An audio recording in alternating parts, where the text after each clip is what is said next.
That's now how I think of Sauron the Lord of all Evil from Lord of the Rings, after episode 1 of season 2 of the Rings of Power. Sauron being reincarnated as a slime, splatting down a hillside and getting tangled in a wagon wheel. That's the burning eye in the sky somehow. In this episode, the actors started singing again.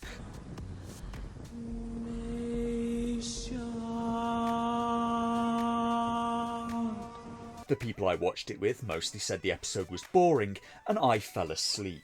On the surface, this episode may not seem so bad, because it lacks anything as obviously and overtly silly as Galadriel being hit in the face by an exploding volcano.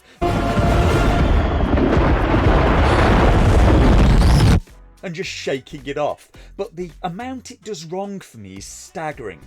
I found problems in almost every scene. Right down to the ending, where the sound levels were so bad, I struggled to even understand what a character was supposed to be saying.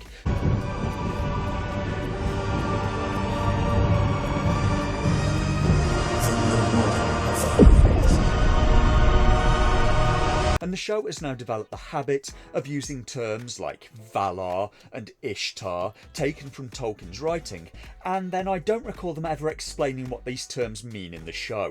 Because of that, none of the people I watched it with had any idea what the characters were talking about in places. Valar are kind of like lesser gods. Ishtar are kind of magical spirits, or maybe angels, that take the form of wizards, sent by the gods to guide mortals. The last episode finished with lots of singing, and this one starts with singing, which is very efficient because it ensures that I stop caring immediately.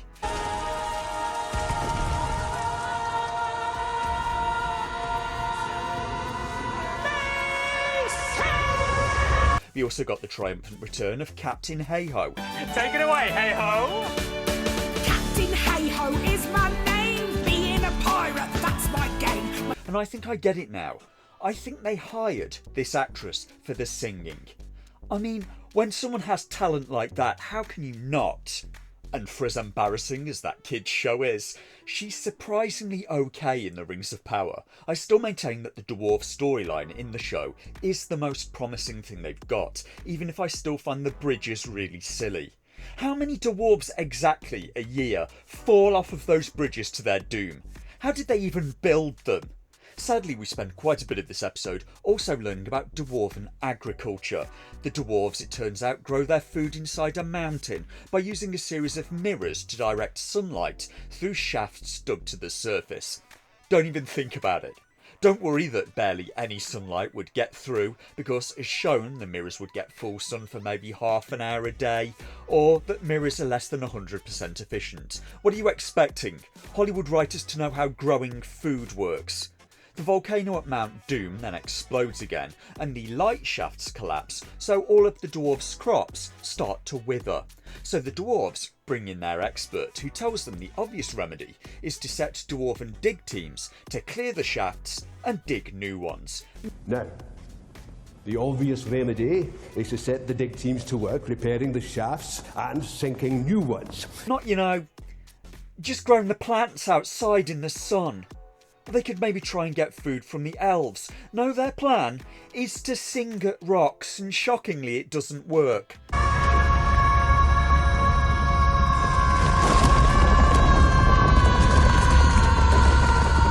There were a few good things in the episode though. They brought in some good actors, and this dwarf is one of them.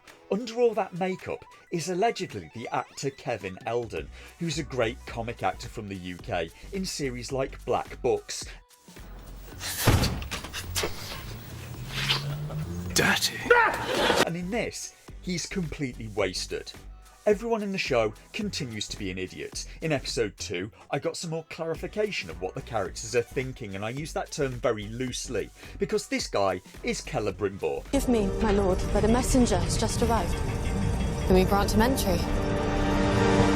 The head elven metalsmith, and he'd been told last season by Galadriel that the character Halbrand is not who he seems, and none of them should treat with him again.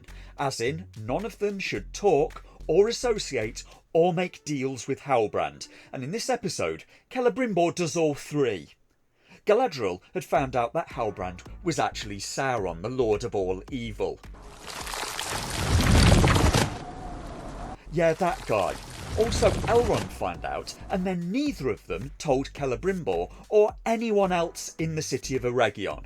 They then left the city despite knowing Sauron had an interest in making magic rings and mind controlling people, and Sauron had told Galadriel his plan when he was trying to get her on his side.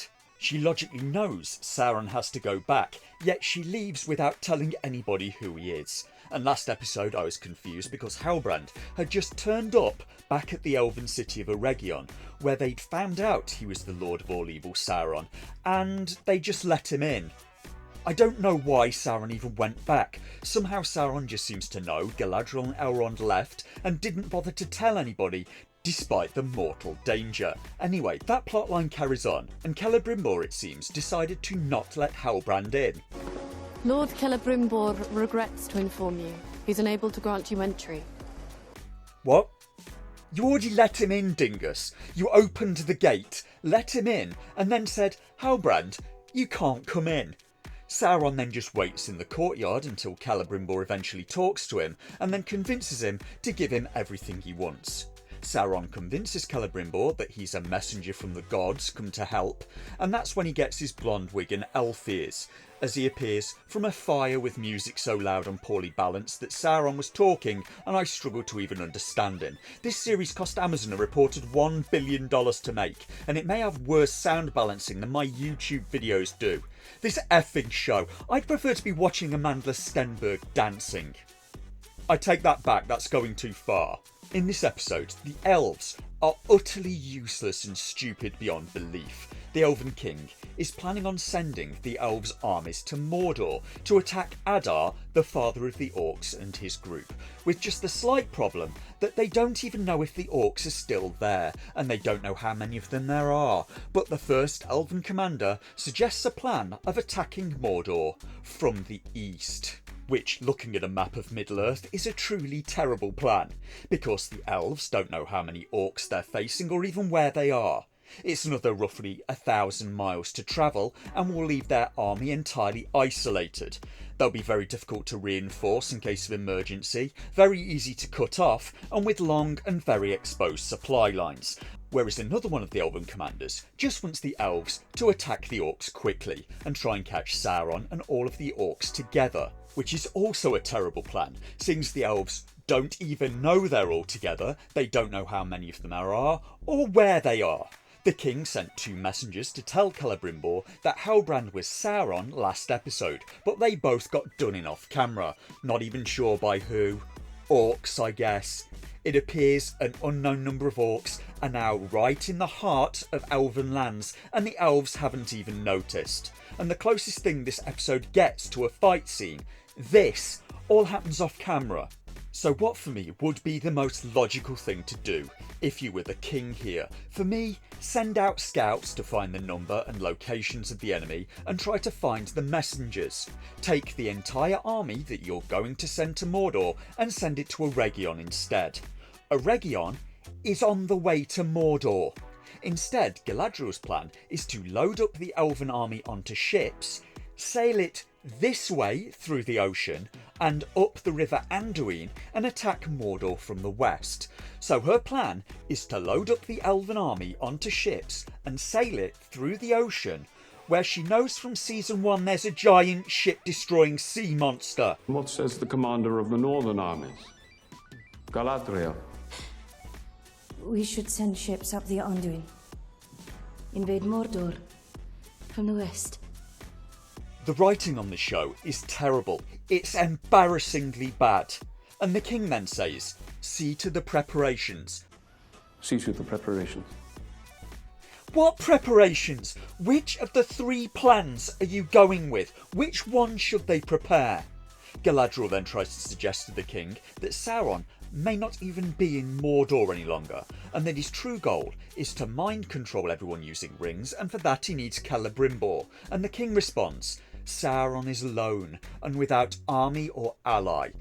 And how does the king know that when Sauron was last seen heading to Mordor and the elves believe he was going to try and get rid of Adar and take control of the orcs? As far as they know, he could have done it. As far as the elves know at this point, Sauron could have already taken Eregion. The Elven King is convinced that the city of Eregion and Celebrimbor will be fine, despite having premonitions every night about the city being destroyed, and despite the messengers he sent never coming back, because the city has thick walls. But that doesn't exactly help if the gate is really thin and fragile, which would be an issue if they didn't just leave it open anyway. Galadriel wants to go back to Eregion because she's convinced Sauron is going there, but Gil-galad, the Elven King, doesn't want to send Galadriel because, he says, it's said that once Sauron has obtained a being's trust, he can manipulate them more easily from then on. And it doesn't occur to either Galadriel or Gil-galad that this could also apply to both Celebrimbor and Elrond, and this strikes me as being such a lazy piece of writing. Instead of making Sauron get his way by being clever, they make Celebrimbor into an idiot. And weird fact, Galadriel and Gil-galad are kind of supposed to be related. Despite her looking and acting like she's his junior, she is in fact the sister of one of Gil-galad's grandparents. The king will only allow Galadriel to go if she goes along with Elrond. Elrond, however, says no, but changes his mind for reasons off camera. So now the Elven King is going to send only 6 elves, including Galadriel, to Eregion, a city that may well have fallen already, as far as he knows. But to be safe, the party won't be led by Galadriel, who Sauron had fooled. It will be led by Elrond, who he also fooled. And instead of being led by the General of the Elves, or any of the other generals of the Elves, it will be led by Elrond, the Herald and Poet. Meanwhile, Gandalf is still going to somewhere called Hrun. Him and the Hobbit things are being tracked through the desert by strange people in bug masks, and I still have no idea what's going on with the wizards who turn into moths. Gandalf and the Hobbit things have to hide from the people in masks. They have to take a detour through a desert. Gandalf then passes out because they're travelling in the middle of the day in the blazing sun instead of at night, but luckily there just happens to be a functioning well over the next sand dune. The Hobbit things drag the passed out Gandalf, get some well water, and make so much noise doing it that it attracts the bad guys. I've got it!